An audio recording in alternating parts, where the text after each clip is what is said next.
Lazar approaches Dwight and slams his desk. Max didn't work out. He was a weak male I just wanted to crush. Fear, anxiety, confusion. Dwight feels them all. How is this guy the CEO? More than that, he wanted to crush the employee he's replacing for being a weak male. Dwight doesn't even know what that means. Weak male? Who talks like that in this day and age? His hands fidget nervously. He swallows a growing lump in his throat. Lazar smashes his desk again. I need you to be bolder than him, Dwight. I need you to get the buzz out there that we're the best company in the business. Did he just call me Dwight? Dwight. He just called me Dwight. Dwight's still not sure what he's supposed to be doing at Peak 22. He's a story hook supervisor. He has no idea what that is. Sounds convoluted and made up. Sounds like bullshit. He took the job because he needs the money, and he can't dress up in costumes for birthday parties anymore.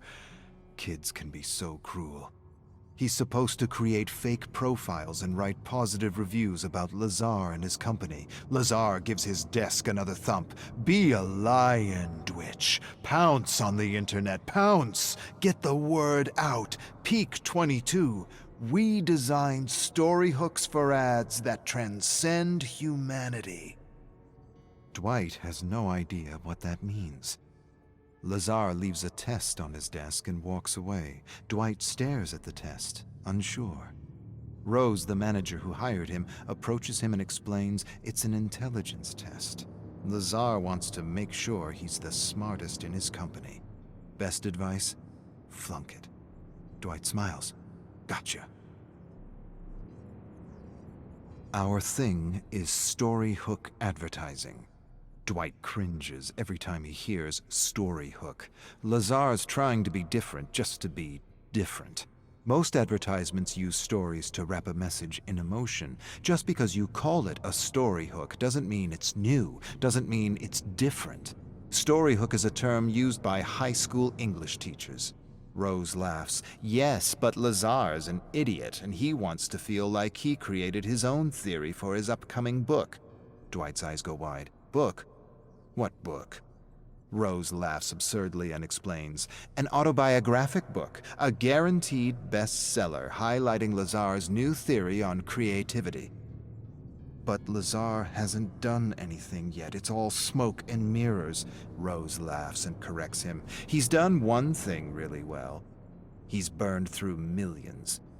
Rose changes the subject and tells Dwight he needs to meet Lazar's ghostwriter for an interview. Make sure to shower praises about our naked emperor for his autobiography. Dwight approaches Rose. She isn't her usual jolly self. Dry tears line her cheek and her eyes are swollen. She tells him Lazar embarrassed her at a meeting when she refused to go along with his jokes at the expense of the sound designer's speech impediment. He humiliated her for not going along with his stuttering impression. Rose sighs and advises Dwight to record all meetings with the Naked Emperor, not just for legal reasons, but for the yearly roast. Dwight raises his eyebrows curiously. Yearly roast? What yearly roast? She tells him about a yearly gathering of ex-employees who get together to laugh at Lazar's stupidities. Dwight tilts his head. He's really confused. In his mind, Peak 22 just opened its doors. How long has Peak 22 existed? Rose calculates on her hands.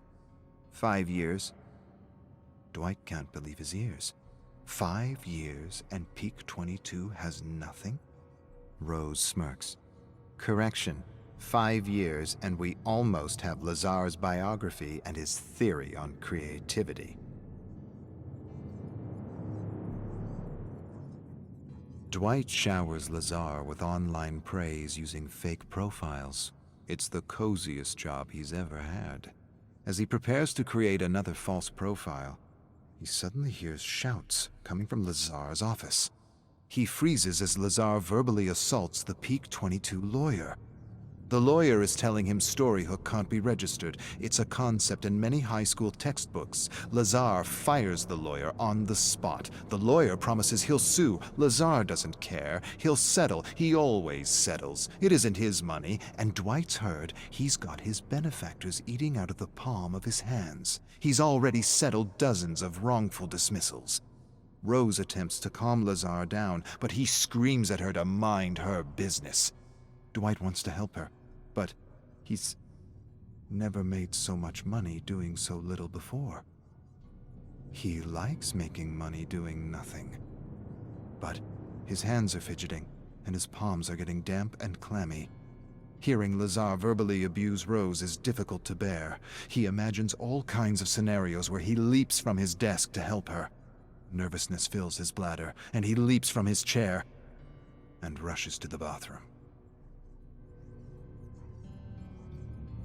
The Brilliant Mind, Inc. Lazar announces the title of his autobiography to the entire office. It feels like a joke, a bad joke, but it's not, and the studio is trying not to laugh at the naked emperor. Lazar hasn't done anything in the 5 years since he convinced a bunch of millionaires in his Storyhook revolution. He doesn't even have one successful advertising campaign. They had a few clients in the beginning, but Lazar wanted to write and direct the commercials himself and made a mess of everything. Dwight suppresses a laugh. Rose claps when Lazar concludes his presentation. Amazing, paradigm-changing. How gracious of you to share the secrets of your success with the world. Everyone gets her sarcasm except Lazar. That's the thing about narcissists. They believe their own press release. Lazar turns his attention to Dwight. Dwitch, what do you think? Dwight suddenly feels the blood drain from his face. He echoes Rose. Amazing, paradigm-changing. How gracious of you to share the secrets of your success with the world. Lazar smiles. It's not about ego, Dwitch. It's about community and selflessness. Lazar screams at Rose because she can't find a publisher for The Brilliant Mind, Inc. Peak 22 has done nothing, and creating campaigns with a Storyhook isn't really paradigm-changing. The publishers think he's an idiot. Why is he saying Storyhook when he means story? Ads with a story with a Storyhook? Rose calms Lazar down. She suggests that they should self-publish. The idea silences Lazar. You're right. You're absolutely right. The publishing world isn't ready for my visionary ideas. Dwight sighs and finds it harder and harder to listen to his bullshit. Peak 22 is going nowhere fast. The company is having a hard time finding clients and recruiting with all the rumors of abuse. Lazar announces he has a solution for recruitment. He'll write a Storyhook recruitment campaign to attract the best employees. Hundreds will apply, thousands. Dwight doesn't understand. For what?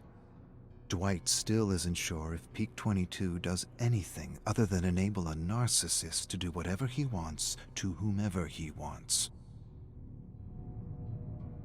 Lazar is spreading rumors about Rose. Dwight consoles her, but she's inconsolable. She says it's a pattern, his pattern. He discredits, destroys, and demolishes an employee before he fires them. He spreads the rumor he later uses to fire the person. Dwight says she's exaggerating. Rose shakes her head. Lazar's in trouble. He just spent more money on a 1-minute ad campaign for Peak 22 than a Hollywood blockbuster, and his investors want answers. He needs a fall girl, someone to blame for the mismanagement of company funds. Dwight doesn't understand. She explains that Lazar's already left a trail of blood in his wake. The last 3 women in her position were all promoted and fired for Lazar's excesses and stupidities. Lazar has an upcoming meeting with his investors. She will be this year's patsy. Dwight gives her a skeptical look. She shakes her head. You'll see. He spends the money. A woman takes the fall. That's Lazar's idea of equal opportunity. Dwight stares in disbelief as Lazar asks Rose to present the advantages of Storyhook advertising at an all-hands meeting. He interrupts her on every slide in front of everyone, then cancels the meeting. He acts as though it's the first time he's seen Rose's deck. He announces Rose has no idea what a story hook is. Everyone leaves the cafeteria feeling bad for her, grumbling that no one knows what he means by story hook or how stupid he is for using a contrived term that just means story. Dwight doesn't understand because she validated every slide in her deck with Lazar. He heard them agree. Before Dwight can talk to her, she is fired and escorted out of Peak 22. Dwight watches his friend, a single mother, walk out. This year's patsy for Lazar's excesses. He siphons the investment money and his friend gets the boot. The whole meeting was a setup to discredit her in front of everyone. Lazar approaches Dwight. "Sorry, Dwight. I know Rose was your manager, but I had to let her go. She wasn't aligned with our company values." Dwight stares at Lazar in mingled shock and horror. What values? He wants to scream at Lazar. He wants to grab his ears and rip them out of his narcissistic head. Instead, he nods and silently prays there is justice in the world. Dwight listens in disbelief to stories of Lazar. Real-life horror stories. Stories that defy reason for this day and age.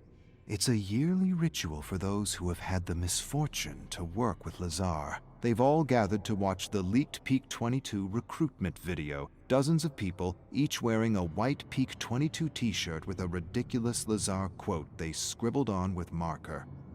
One of them worked with Lazar at a production company where he tried to produce a terrible web series he wrote.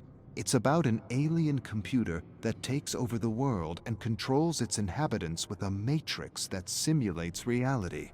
No one told him he just pitched the premise of a major blockbuster film. She imitates Lazar selling his web series. It's different. It's unique. It's not horror. It's not sci-fi. It's terror. Sheer terror. It's a new genre. It's simulated terror.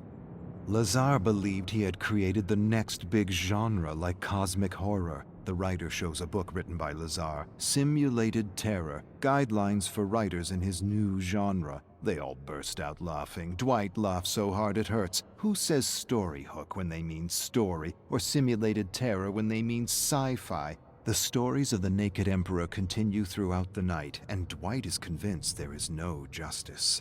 Peak 22's ex-Storyhook supervisor talks about how Lazar called him a weak male for not wanting to cyberbully a blogger for using the term storyhook.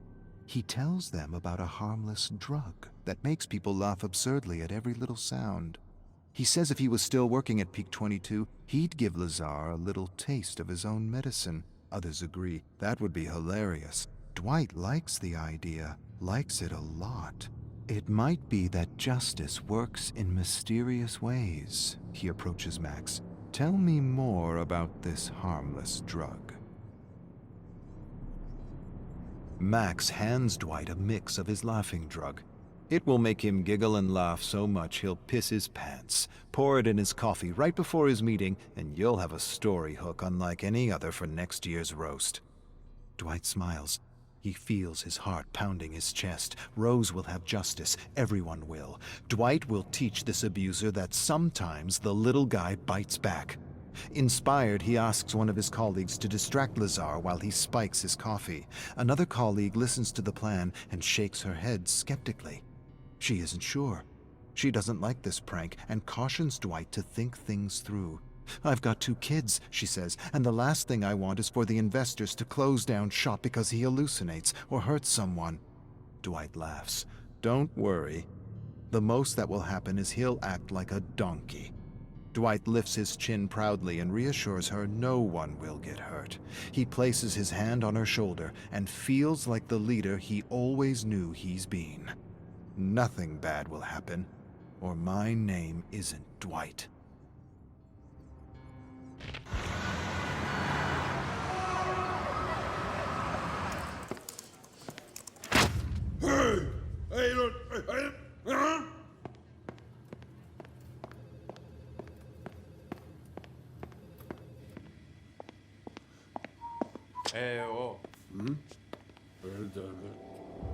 Hey!